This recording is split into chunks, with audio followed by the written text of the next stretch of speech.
This is a Pubcast Shot. I'm John Loomer. Let's thread the needle between too simple and too complicated. Let's go.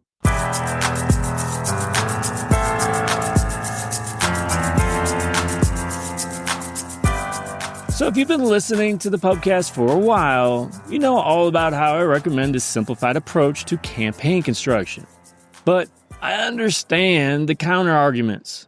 There are exceptions when simple isn't always better. What's important here is that you prioritize a simplified approach while being able to understand the exceptions. So let me explain. In a perfect world, you'll have one campaign and one ad set. Now, it's a perfect world because all of your budget and focus and resources will go into that single ad set. No concerns about watering down your budget by splitting it up between multiple campaigns and ad sets. No auction overlap where you're trying to reach the same people with multiple ad sets and driving up costs. No audience segmentation where you split up your audience to prevent Meta from optimizing for the best audience. It's the most efficient approach, and you give yourself the best chance of exiting the learning phase. You limit or eliminate all of the various problems related to a lack of volume that come from overcomplicating things. But maybe you want to build your email list and sell products, and you have the budget to sustain both. Or you have multiple products that are business priorities and they all require dedicated budget. Or you're part of a large company with multiple locations and all of those locations need to get some love. An approach relying on a single campaign and ad set is simply not reasonable or possible for those situations. They are exceptions. Even when you create those multiple campaigns and ad sets, let's prioritize simplicity. Avoid creating unnecessary complexity when possible. Know that each extra campaign or ad set can contribute to all of the problems we've already discussed. Let's move on to another example, targeting. Now, I strongly advise that you toss aside all of your old school approaches to complex targeting from years past. If you're using detailed targeting and lookalikes, those inputs are almost always used as suggestions now. It's questionable whether they make any impact at all. So there's no reason to obsess over what they are or create separate ad sets based on those inputs. Algorithmic targeting can't be avoided in most cases, so quit fighting it. And there's rarely a reason for remarketing now, especially general remarketing, where you target all of your website visitors or your email list. Meta prioritizes these people when using the broadest targeting inputs, and you can prove it with sales campaigns and audience segments. And you rarely need to restrict by age or gender, even though you know that your ideal customer is a woman between the ages of 35 and 54. If this is true and you're optimizing for a purchase, Meta will learn from those results and adjust accordingly to show it to people like that.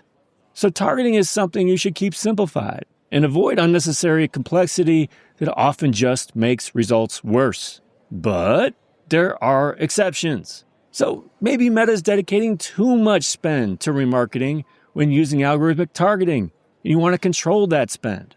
To do so, you'd need to create separate ad sets and define an ad set spending limit on remarketing. Maybe you're getting cheap leads from people over the age of 65, so Meta is spending a high percentage of your budget on them. This is something that has happened to me. But you know that very few of these people buy from you. While you could technically fix this by restricting targeting by age, you can also use value rules. Maybe you're running engagement ads to increase the views of your reels, and your service helps women who are starting a business. And because those ads are optimized for engagement, you get all kinds of empty engagement from men. So Meta starts targeting them more. Now you could restrict your targeting by gender, or you could use value rules to better control it. And how about placements? You should keep things simple and use Advantage Plus placements in most cases. But there are exceptions. If you were to optimize for anything other than conversions, some placements are known to be problematic. Audience network can lead to cheap clicks if you optimize for clicks. Rewarded video can lead to cheap views when you optimize for throughplay. And ads on Facebook Reels can lead to cheap impressions when you optimize for reach.